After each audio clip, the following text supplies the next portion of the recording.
breaking news. As of today, the Senate has voted. The House approved the vote. 427 to 1. Are 427. The nays are 1. 2/3. Dude, who is the one nay on the Epstein vote release?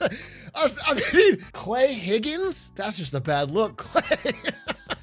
Even if you had, I can't imagine what reason you'd have, but even if you had some legitimate reason, you gotta read the vibe of the room. Do you know what I'm saying? You gotta read if you see that everybody's voting, yeah, release it. Don't be the one guy who's like, tweeted on it? Wait, let's see what, we gotta hear him out. Monday night in D.C., a lot going on. It can be a very busy week. You know, we have to try to do the right thing, even if it's like difficult. That's what I shall continue to do.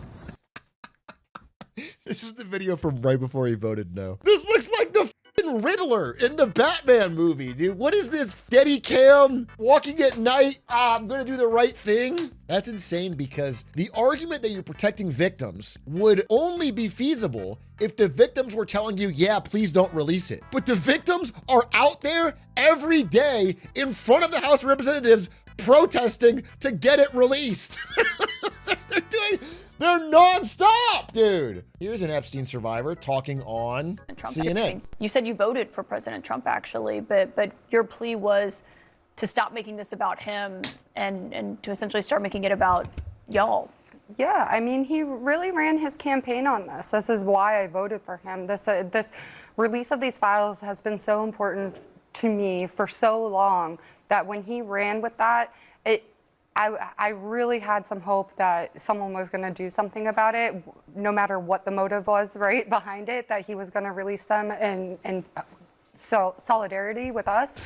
But then he completely flipped. And I mean, he was even working with our lawyers and stuff. So it was really hard to go from helping us to... Look, some people are making fun of him, which I think is inappropriate. But what I'll say is there was a lot of people for whom this was true, even people not directly affected, where they had the vibe that I think he stoked on, if not directly endorsed, there's no people around him, that he was going to be the guy to bring this stuff to light. He was going to open it up and reveal it. And then ever since he's been in power, it's been a complete 180 lockdown at every step. Even today, so now the House and the Senate have voted on it, it goes to his desk where he can sign it to get released. But my understanding is that the bill that passed today allows Pam Bondi, his AG, to withhold or redact any material. So our best hope is that she Control F, find and replaces the word Trump, but somewhere in there, Epstein spelled it Trump or something. He spelled it wrong, so it gets through. That's our only hope. And then I think Mark Epstein, Jeffrey's brother, he's saying they have a facility in Winchester, Virginia, where they're scrubbing the files to take all Republican names out. What I do want to talk about is I've been recently told the reason they're going to be releasing these things and the reason for the flip is that they're sanitizing these files. There's a facility in Winchester, Virginia, where they're scrubbing the files to take Republican names out. I mean, I don't know what his source is, but it all smells suspicious, right? It's a 180. He's been blocking at every single turn, and then he has an emergency war room meeting with Kash Patel and Pam Bondi. No phones allowed, no nothing. And then all of a sudden they come out and they flipped, and he's pro-releasing the files. He was gonna lose the vote anyway, so he's acting to be like he's on board. Everyone votes for it now, despite having blocked it nonstop for the past few months. Everyone goes, I was for releasing this the whole time. And now that it's about to be released, there's all this suspicion. And again, the way it's written is that you don't get the full unredacted files. You get what Pam Bondi wants you to see. I'm frustrated with this, even if it is progress. Now, I do want to watch what CoffeeZilla had to say, because I'm sure he did a deeper dive. The GOP came out swinging and they said Democrats whine about releasing the files, but they only cherry pick when they have them to generate clickbait. You deserve... I do think it's funny to imply that you're cherry picking the good email or the bad emails between Trump and Epstein. Like, you shouldn't have any. It's like you're not even looking at the emails where Epstein said nice things about Trump. You're only looking at the ones where he implied that he knew about sex with underage girls and was probably involved. It's just crazy. Like, there shouldn't be any. It's cherry picking is a crazy counter argument. For most people, you cannot cherry pick Epstein emails.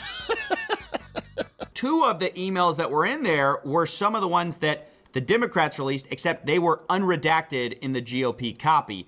And these lack of redactions are obviously very intentional. So we see first, I want you to realize the dog that hasn't barked is Trump. And then it says, Virginia spent hours at my house with him.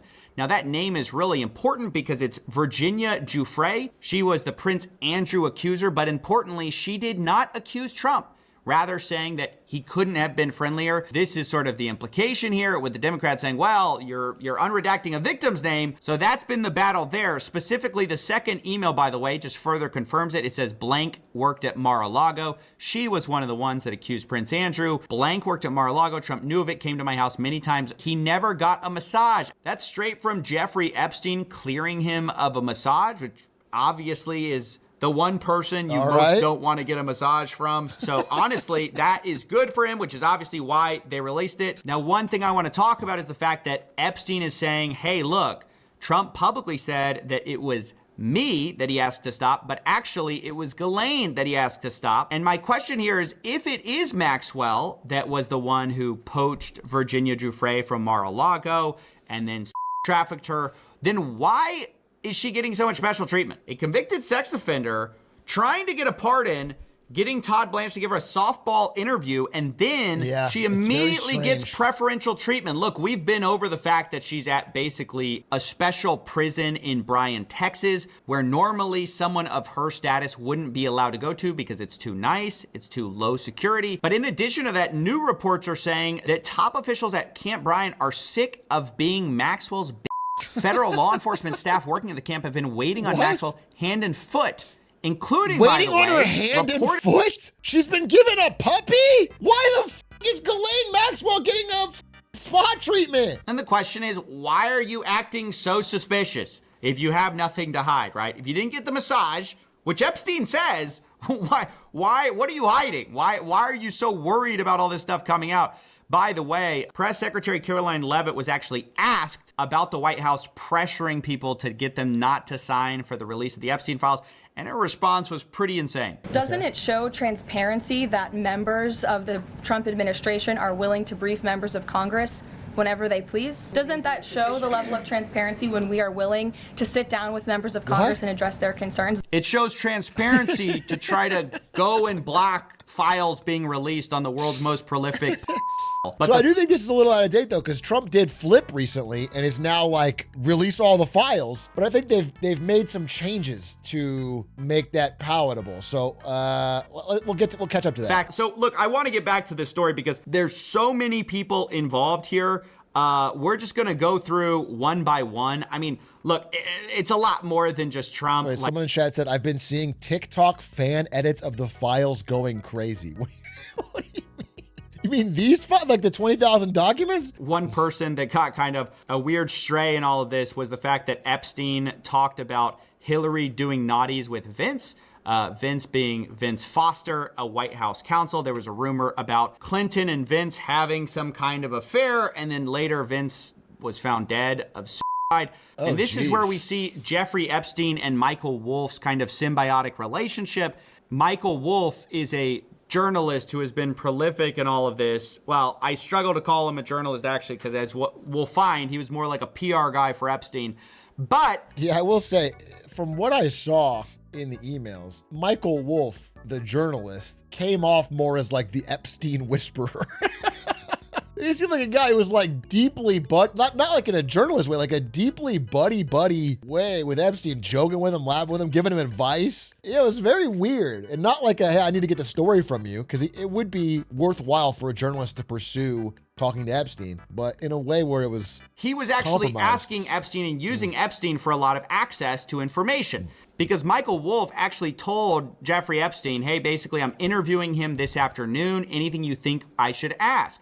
And he's talking about Trump. Trump shuttle, Hawaiian tropic contest, mortgage on Mar-a-Lago, revenue of golf courses as income, total debt of all co's, father bought chips in a casino to stave off bankruptcy. Yeah, so I read some of the other ones here, or a different email. I haven't read this email, but a lot of the emails are from Jeff, just basically saying that Trump lies about all of his income and, at least at the time, lies about all his money. I think Trump actually has billions now because of the meme coin scandal he pushed as president. But at the time, Jeffrey Epstein indicates in these emails that, like, Trump was, for example, if there's the Trump Hotel, Trump didn't actually own that. He would just lease his name to it for 2% of the revenue. But then he would list the entire revenue of the hotel as his income to pretend to be vastly richer than he was. Michael Wolff is basically conspiring to generate a debt for Jeffrey Epstein from Trump, who is about to become the most powerful person on the planet.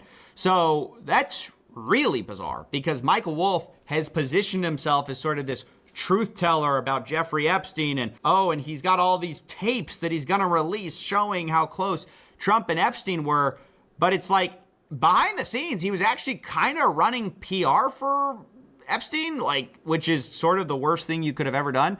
This is in 2016. Michael Wolff is talking to Epstein about a Patterson book, which later becomes the James Patterson Filthy Rich book. He says basically that would present some time issues if it was released too early. You would not be able to do a competing book or documentary before then. That's not to say it shouldn't be pursued. In a sense, better to know what Patterson's position is, and a year from now be able to counter it. In 2016, he's playing like PR, I'm going to fix your reputation, Jeffrey Epstein. He then says that... In 2016, I guess, but man, signing up to be the PR person for Jeffrey Epstein in 2016. That's a tough job. You don't know what you're getting into, I think. I think you've picked a very difficult task. And so again, we get the idea of him kind of scheming to get Epstein cover, which is so bad.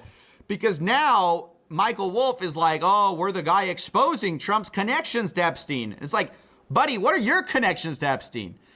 But also, Epstein can't get cover by exposing Trump's connections to Epstein because he's Epstein. That's not a good defense. You can't be like, listen, I might be disgraced pedophile Jeffrey Epstein, but Trump hung out with Jeffrey Epstein. Trump was on the island. Whose island? Mine, Jeffrey Epstein. It's crazy. It's not a real, what is dog shit strategy? Now, I also want to talk about the Prince Andrew Trump scandal that appears to have been brewing here, or at least is implied in the emails. You may see some people say that Epstein met Trump and Prince Andrew back in 2019, which of course would be well after Trump said they had no contact, which would be bad news for Trump. In fact, there's a few things in here which suggest that Epstein had contact with Trump. So this is back in 2019, June 3rd. They're talking about London real estate, about how financials are going to leave.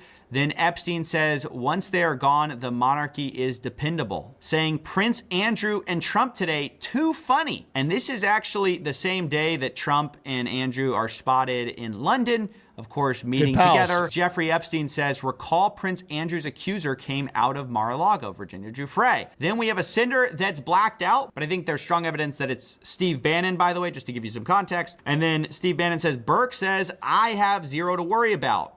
Now, if you don't know who Burke is, he's a lawyer who previously defended Steve Bannon. Epstein then replies, good but unnecessary. Should I call Michael Wolff? Bannon says, what are you going to say to him? He's a wild animal caught in a trap. Epstein says, catch his breath. Bannon says, tell him to lay off me. It's both not working and not helping. Okay. Done. Dude, it's going to be strange in the year 2036 when we're reading the leaked Discord logs of whoever the president is. President Barron Trump. So he said Omega Dance and then posted I'm Eepy 14 times. Where Epstein tells him, when we meet, I will endeavor to mesmerize you with stories of DC. So wild. And then Larry Summers said, I am trying to figure out why American elite think if you murder your baby by beating and abandonment, it must be irrelevant to your admission at Harvard, but hit on a few women 10 years ago and can't work at a network or think tank. Do not repeat this insight. Oops. Now everybody has it. So there you go. I mean, that's a high-level snapshot of what we saw in this release. Lots of people being implicated in one way or another. He sounds like a bad stand-up, dude. He's like, you can't even... Because of woke, dude, you can't even do it anymore. Just because I was involved with criminal pedophilia a few years ago, I can't. Other people like Clinton are catching strays on, affairs that they were having. Trump gets a mixed bag where initially the implication that he was kind of given was revealed to be not quite correct because they're talking about Virginia Giuffre, although it still is a mystery why he's behaving so strangely regarding Ghislaine Maxwell, why he's trying extensively to block the Epstein files. I'm not going to pretend I have all the answers. Instead, I just want to break down what we do know so far. As always, we've all been just looking to get to the end of this thing so we can all move on. It's been amazing how slow they have dripped this thing. Incredibly slow. Incredibly slow. This was a few days ago. I think he has an update, and I'm more excited about the update because a lot has changed in the past 24 hours. Hopefully he includes the fact that Trump has suddenly done a reverse about face and said, yeah, he wants the files released, which is a very strange pivot. So he didn't mention the email that I want to talk about, which is the one where Epstein said, I have met some very bad people in my life. None as bad as Trump. Not one decent cell in his body. Just from Epstein, that's crazy. And then on the same day, Trump's in Truth Socialing that it's a Jeffrey Epstein hoax and it's all a deflection. There should be no deflections to Epstein. The Republicans should only focus on opening up our country and telling everybody not to get involved. And now in the past few days, he's flipped completely. He went 100% 180 and now he's back to release the files, which means something has changed behind the scenes. So it would be good to get to the bottom of that. I wonder if CoffeeZilla has some motion on that. Yeah, he got in a fight with Marjorie Taylor Greene and came up with, I think, his most washed statement yet. He called her Marjorie Taylor Brown because grass gets brown when it rots. He said that. You put parentheses and explain that. That's washed behavior. Dude, nobody who made Sleepy Joe would make Marjorie Taylor Brown. It was the big news everywhere except for Fox. CNN mentioned the Epstein files. NBC mentioned the Epstein files, ABC did, and then Fox covered Taco Bell items rumored to be removed from the menu. Which honestly may be even bigger news because losing the 7-layer burrito is a national disaster. The source, by the way, verified Taco Bell employee on Reddit. I think Epstein stuff has continually stuck around, continually been a thorn in his side, but I think now affordability is it's really kicking in. I think the honeymoon period is over, and I think people are, even his defenders, not all of them obviously, but he's lost a huge chunk of the original MAGA coalition he got the popular vote with, which is young people, Latinos. There's these big groups that have just completely, the support has evaporated that he had in November 24. And I think a lot of people are just feeling the sting.